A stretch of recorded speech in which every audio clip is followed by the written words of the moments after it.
Good morning students. आज हम social science का हिस्ट्री का फर्स्ट चैप्टर स्टार्ट करें, that is French revolution. On the morning of 14 July 1789, the city of Paris was in the state of alarm. The king had commanded troops to move into the city. Rumors spread that he would soon order the army to open fire upon the citizens. Some 7,000 men and women gathered in front of town hall and decided to form the people's militia. They broke into the number of government buildings in forms and arms. 14 जुलाई 1789 में Paris की city में जो conditions थी वो political instability की थी, मतलब कि स्टेबिलिटी नहीं थी, वहाँ गवर्नमेंट डिसमिस हो रही थी और उस समय अलार्म की कंडीशन थी। किंग्स के कुछ लोगों ने वहाँ पे ये फैल गया था कि वहाँ पे मिलिट्री अटैक होगा, इसलिए ऐसे र्यूमर्स से लोगों ने डर के अपने आप को सेफ गार्ड करने के लिए आर्मी का अपोजिशन करने के बारे में थिंक किया। इसलिए वो लोग जो सिटीजन्स थे एक साथ इकट्ठे हो गए।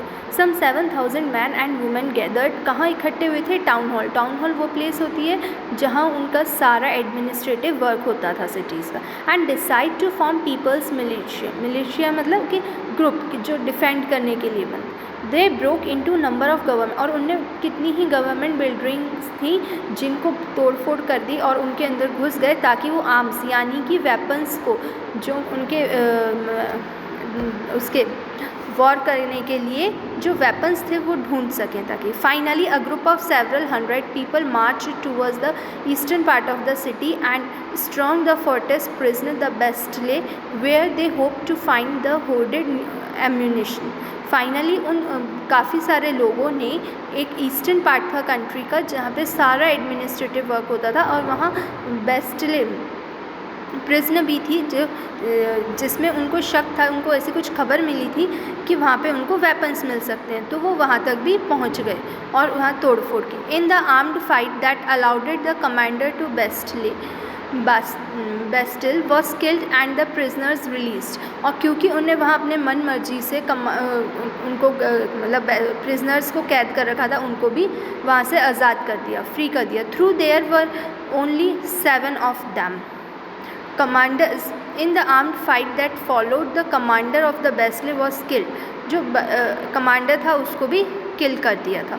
Yet the Bastille was hated by all, क्योंकि उस Bastille प्लेस से सब लोग वहाँ के हेट करते थे। Because it stood for the despot power of the king, क्योंकि उस जगह के लिए को वो पावर किंग जो किंग की पावर होती थी जिसका वो गलत यूज़ करता था उसके लिए रिस्पॉन्सिबल मानते थे। The fortress was demolished and its stone fragments were sold in the markets. और जो उनने वहाँ पे फोर्ट्स वगैरह थे और जो गवर्नमेंट बिल्डिंग्स थी उनकी तोड़फोड़ की और उसके कुछ पार्ट्स जो लोग ख़रीदना चाहते थे उनको मार्केट में बेच दिए थे। The days that followed saw more rioting both in Paris and the country side.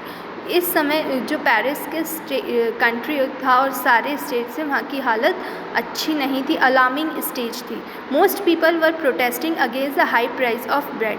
ज़्यादातर लोग जो ब्रेड के यानी कि जो फूड ग्रेन्स के हाई प्राइजेस थे उसके लिए प्रोटेस्ट कर रहे थे। Much later when historians looked back upon this time they saw it's the beginning of the chain of events that ultimately led to the execution of king in France, though most people at the time did not anticipate this outcome. How and why did this happen? ये एक ऐसा time था जब बहुत सारे events एक साथ हुए थे फ्रांस में और इस कारण से जो वहाँ का राजा था, किंग था, उसका भी एग्जीक्यूशन हो गया था, वो हट गया था और दूसरा राजा बना। ये अभी तक इंट्रोडक्शन पार्ट था। अब हम इसका first part that is French society during the late 18th century कि कैसी थी French society late 18th century में स्टार्ट करेंगे। In 1774 Louis 16 of the Bourbon family of king ascended the throne of France. जब पहले वाला किंग एग्जीक्यूशन हो गया था, हट गया था, तो उसके बाद 1774 में किंग लुइस 16 जो बॉर्बन फैमिली से थे, उनने इस थ्रोन को फ्रांस के किंग की प्लेस को संभाला था। He was 20 years old and married to the Austrian princess Marie Antoinette. इनका 20 ईयर्स की एज में ऑस्ट्रियन प्रिंसेस मैरी एंटोनी मतलब ऑस्ट्रियन की प्रिंसेस से मैरिज हुई थी 20 ईयर्स की एज में। Upon his accession the new king found an empty treasure. जब ये हुआ था तो उनको जो उनका सारा ट्रेजर था, मतलब कि जो जमा पूंजी कोष था कंट्री का, वो खाली मिला था। Long years of war had drained the financial resources of France. Added to this was the cost of maintaining an extravagant court of immense palace of Versailles. ऐसा क्यों था कि उनको सारा ट्रेजर खाली मिला था? क्योंकि इससे पहले फ्रांस में काफ़ी सारे वॉर्स हुए थे जिसमें उनका सारा मनी खर्च हो गया था, प्लस में जो उनके पास वर्साइलेस का पैलेस था उसको भी मेंटेन करने में बहुत ज़्यादा एक्सपेंस होता था, इसलिए जो फ्रांस का ट्रेजर था वो ख़त्म हो चुका था उस समय तक। Under Louis 16 France helped the 13 American colonies to gain their independence. और उस समय पे लुइस 16 से पहले फ्रांस को भी ने अमेरिका को हेल्प करी थी वहाँ की कॉलोनीज से इंडिपेंडेंट होने के लिए। और वहाँ पे कॉलोनीज किसकी थी? ब्रिटेन की। और ब्रिटेन को फ्रांस लाइक नहीं करता था, इसलिए उन्हें अमेरिका की हेल्प की थी। The war added more than $1 billion livres. Livres means उनकी करेंसी का नेम है यहाँ पे, लिवरीज। The war added more than $1 billion liveries to a debt that had already risen to more than $2 billion liveries।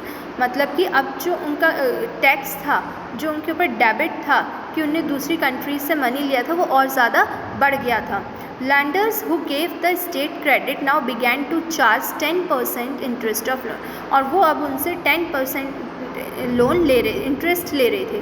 So the French government was obligated to spend an increasing percentage of its budget on interest payments alone. मतलब अब जो France government थी वो एक अच्छा खासा money अपनी country का परसेंटेज जो थी वो सिर्फ और सिर्फ किस में खर्च कर रही थी? इंटरेस्ट देने में। To meets its regular expenses such as the cost of maintaining an army, the court, the running government offices और यूनिवर्सिटी। और कुछ पैसा उसका कुछ मनी जो है किस में एक्सपेंड हो रहा था? आर्मी के लिए, कोर्ट के लिए, गवर्नमेंट के ऑफिसर्स और यूनिवर्सिटीज़ के लिए। State was force to increase taxes. तो अब इन सब के लिए मनी कहाँ से आता है? इसलिए उन्होंने क्या सोचा? सारे टैक्स बढ़ा दिए जाएँ। Yet even this measure would not be sufficient. लेकिन इससे भी कुछ नहीं हुआ, ये सफिशिएंट मनी नहीं रहा। French society in the 18th century was divided into 3 states. Only members of third state paid taxes. जो फ्रेंच सोसाइटी थी पूरी वो 3 स्टेट्स में डिस्ट्रीब्यूट कर दी गई थी, और जो ओनली थर्ड स्टेट के पीपल होते थे वो देते थे। ये 3 स्टेजेस हैं इस डायग्राम में बताया। फर्स्ट स्टेज में क्लर्जी मैन, सेकेंड स्टेज में नोबेलिटी मैन, और थर्ड स्टेज में ये 3 होते थे। First businessman, merchants, officials, lawyer, मतलब जो थोड़े बहुत एडुकेटेड लोग होते थे, और फिर होते थे पीजेंट्स, और लास्ट में स्मॉल पीजेंट्स और लैंडलेस, मतलब कि वो लोग जिनके पास लैंड भी नहीं होती थी।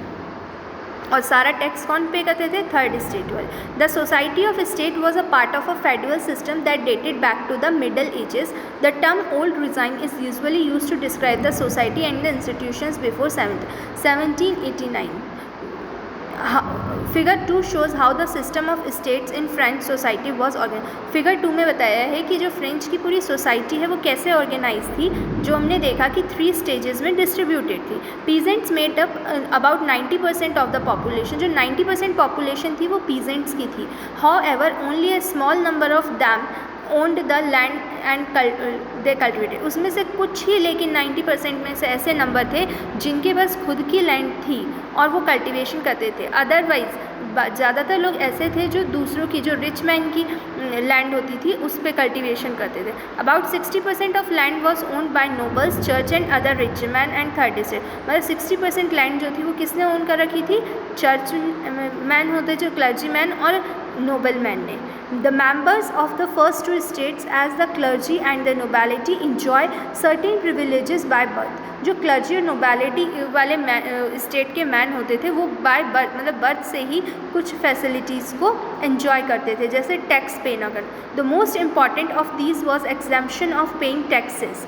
कि उनको टैक्स पे नहीं करना पड़ता था कभी भी, नोबल्स को और क्लर्जीमैन को, क्योंकि सारा टैक्स थर्ड स्टेट वाले पे करते थे। The noble further enjoyed feudal privileges, these include feudals which they extract from peasants. और ऐसा भी होता था कि जब वो उनकी लैंड पे काम करते थे तो उसका कुछ पार्ट उनको देना पड़ता था, यानी ओनर्स को। और ओनर कौन होते थे? Clergy and nobleman. They include feudals which they exerted from the peasants. Peasants were obligated to render services in the lot, to work in his house and fields, to serve in the army or to participate in building roads. मतलब यही कि उनको obligation देना पड़ता था clergyman और nobleman को, और उनके लिए टैक्सेस भी पे करने पड़ते। To church, the church to extracted its share of taxes called tithes from the peasant, जो उनसे टैक्स लिया जाता था उसको क्या बोलते थे हम? Tithes. And finally all the members of the third state had to pay taxes, और ये उनको हर पीजेंट को और जो थर्ड स्टेट के लोग होते थे ये टैक्स पे करना पड़ता था। These included direct tax called taille, जो डायरेक्ट टैक्स लेते थे उसको क्या बोलते थे? Taille. And the number of indirect taxes were levied, और उनके बहुत सारे इनडायरेक्ट टैक्सेस भी उन पर लेवीड थे, लाइक कंजम्पशन, लाइक सॉल्ट और tobacco. The burden of financing activities of the state through taxes was born in third stage, तो जो भी मतलब फाइनेंशियल सारा बर्डन था टैक्सेस का वो थर्ड स्टेज पे ही था। We can understand with this picture as well. इस फिगर में ये दिखाया कि एक नोबल मैन है who sits on the chair, और ये जो दूसरा आदमी है मतलब जो थर्ड स्टेट का आदमी है वो उसको कुछ पे कर रहा है। Now to struggle to survive, अब क्या स्ट्रगल करना पड़ता था, क्योंकि इतने ज़्यादा टैक्सेस होते थे तो जो थर्ड स्टेज होती थी उसका स्ट्रगल बहुत होता था सर्वाइवल के लिए, मतलब उन्हें फूड की कमी होती थी, मनी की कमी होती थी, इस तरीके से। The population of France rose rose from about 23 million in 1750 to 28 million in 1789. This led to rapid increase in the demand for food grains. Production of grains could not keep pace with the demand, so the price of bread, which was staple diet in the majority, rose rapidly. Most workers were employed as laborers in workshops whose owner fixed their wages. But wages did not keep pace with the rise of prices. So the gap between the poor and the rich widened. Things became worse whenever drought or hail reduced the harvest. This led to subsistence crisis, something that occurred frequently in France during old reign. क्या हुआ था कि जैसे उनकी इतनी ज़्यादा population बढ़ी थी 23 मिलियन, लेकिन उसके साथ उनकी जो फूड की डिमांड थी वो भी बढ़ गई थी, और फूड की डिमांड फुलफ़िल नहीं हो पा रही थी, क्योंकि एक तो प्राइस ज़्यादा थे और लोगों की वेजेस जो थी वो कम थी, तो वो इतनी डाइट जितना उन्हें चाहिए होता था उतना फूड ग्रेन परचेज़ नहीं कर पाते थे। तो एक तो उन्हें ये दिक्कत आती थी, दूसरा कि अगर कुछ भी हो जाता, जैसे रेनफॉल कम हुई है या फिर कभी प्रोडक्शन कम हुआ है, तो उससे भी प्राइसेस हैवी हो जाते थे और वो उस फूड को नहीं खरीद पाते थे। इसलिए सबसिस्टेंस क्राइसिस, मतलब कि इतना भी नहीं मिल रहा था कि जिसे वो खा के जी सकें।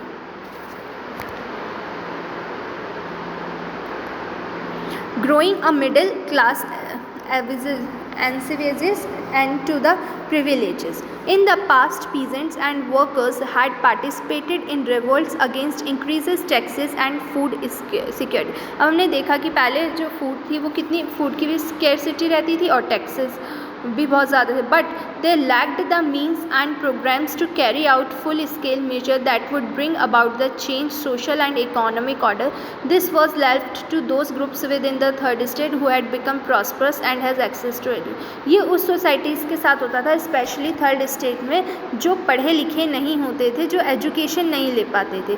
The 18th century witnessed the emergence of social groups termed the middle class, who earned their wealth through an expanding overseas trade from the manufacture of goods such as woolen and silk textiles that were exported or brought by the richer members of the society. 18th century में ऐसा होने लगा कि जो लोग थोड़े बहुत पढ़े एजुकेटेड होते थे, मिडिल क्लास में लाया करते थे, मतलब कि वो ट्रेड एंड कॉमर्स में अपना वर्क कर लेते थे, मैन्युफैक्चरिंग में वर्क कर लेते थे, वुलन से टेक्सटाइल में वर्क कर लेते थे, और उनको अपने सर्वाइवल के लिए इतनी हार्श कंडीशन नहीं देखनी